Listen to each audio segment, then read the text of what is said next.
Today we're going to talk about our love story. I was on Zoom and there was this woman, I don't know, it was like A mom? yeah, February 2022. She was just so funny and gorgeous. I'm like, wow, I mean, look at her. Something said, hey, that's the girl you're going to marry. I'm like, yeah, right. Turns out. I went to Dallas for this Duchenne con for a few reasons. Get Xavier in front of other boys with Duchenne, because all he'd been saying for months is, I want to be normal. Which, who wants to be normal? But I thought if he'd get around other Duchenne guys and make some friends, be normal. I was looking to learn like a little about Duchenne and the community, because up till then I was like, I don't want any part of this community. I don't want anything to do with Duchenne. But I put my head out of the sand and was like, let's do whatever we got to do to live life for Xavier. You can't avoid the inevitable, which is he has Duchenne, and that's it. And the third reason was to find this guy, Dr. Ryan Russell, who was this old guy with Duchenne and doctor of psychology and counselor and going to help my boy. I'm like, you're going to go and hear Dr. Ryan speak. And my son was like, no, I'm not. I'm not going to meet anybody. So anyway, I saw him coming in, ran up on him. Hey, it's me. And that's what happened. I did a classic trick. I had her take a picture, her phone, and text it to me. I didn't realize he couldn't move his arms or turn his head. Like, I took my name tag and was like, it's me, Angela, because I'd messaged him on Facebook before just to ask random questions and Duchenne things and whatever. And so we kind of already knew each other online. Yeah, I was kind of like, it's her. Okay. Anyway, we started talking and talked every day, and she decided she was going to come visit me, which is a whole story about renting a U-Haul. There's no car rental places open on Saturday in Safford, Arizona, where he's from. It's this tiny town in the middle of the desert, 3 hours from Phoenix. So I rented a U-Haul instead, because this lady in Phoenix wanted to give him this bed and this chair, and I'm like, I'll just come fly out and drive. She thought, you're so nice to just volunteer to fly to another city and drive this bed and this chair to this guy with Duchenne. She thought I was like the most charitable person. I'm like, I'm really kind of going to hook up, but I didn't really tell her that. And, you know, what was I? I'm not a big sharer of these sort of things. We decided she's going to come meet me. I'm nervous.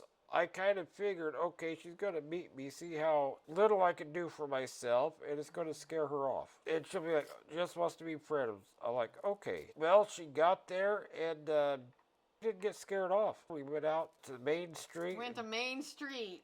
Yeah, she liked me. She wanted to be with me. It happened real fast, and that was October 2023. And here we are, April 2024.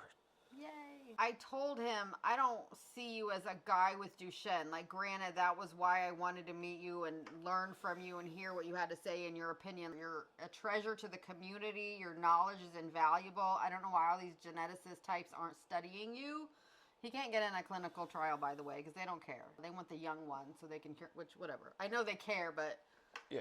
But anyway, but I saw him as Ryan, not Dr. Russell anymore. And I didn't see, like, oh, there's a guy in a wheelchair. Like, my dad has the same chest strap and the same... And I thought to myself, should I care? Is it weird? I want a guy who just happens to have, like... And I wondered if it was weird that I don't care that he has Duchenne. Well, it was... You know, it's like a miracle for me, because all these women and girls I'd known over the years throughout school that knew me, I always thought, well, if the ones that know me can't see past the wheelchair, how can anybody else? I'd always believed that I would get married and had hope, but, you know, it was a worry. And so that's the biggest thing for future medical people, to make sure the parents and kids know that you can live a full life. So, you know, here we are with our Tigger. The other one, that wedding picture is in Safford, Arizona, and here we are in Kansas City. Tigger did a great job moving from Arizona to Kansas City. Yeah, 17-hour drive. He's very happy here. He is. It's been great for him. He's got two sisters, Malu and Pumpkin, and he puts up with our dog, but we know who's boss. We all kind of put up with the dog. They all know who our favorite is. He's a little old man, and he's our favorite. Yeah. Anyway, he's a good boy. But that is the point. A lot of times, my parents experienced this, and we've experienced it. People talk to the person standing next to the person in the wheelchair. They don't talk to the what? How we doing today? I mean, they would ask my mother, how's my dad, how's he doing today? And he'd say, I'm sitting right here. Like, please remember, these are human individuals. They might be different, like he's sitting down. That's the only difference.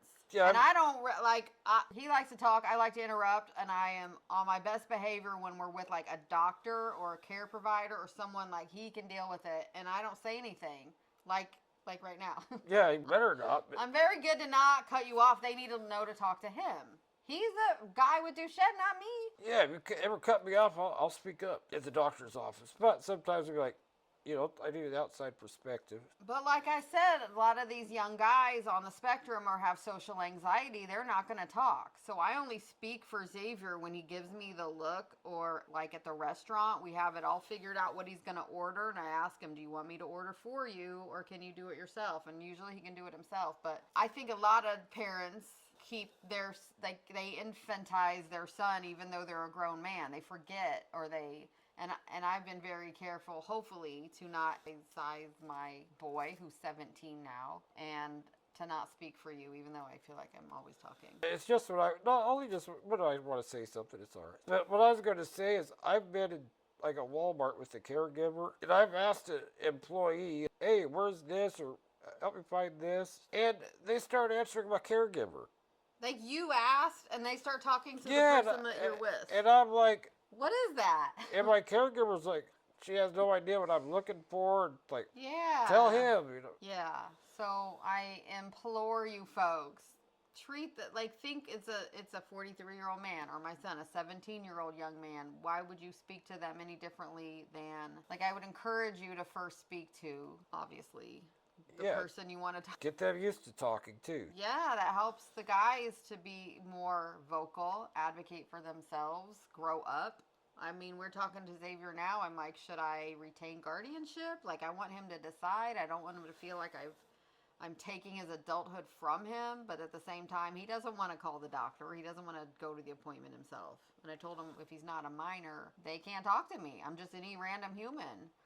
So I'll probably retain guardianship or at least power of attorney for him. Yeah, there's a lot of guys that are, their mom's making their decisions for them. Their mom's signing them up to go to conferences and go to things like that. And so, we're trying to work hard to stop that. But I think part of these young men, it's just easier to let mom do it. And maybe have they given up? They just don't think they should bother. I don't know what it is. It's just what they've lived with their whole life. It's just normal. My parents started getting very frail and passed away, so Well, he became the caregiver of his parents. Yeah, so I learned. I wouldn't recommend it for everybody, though. Wouldn't even recommend it for me. But I learned, and that's what we need to help everybody with Duchenne to learn.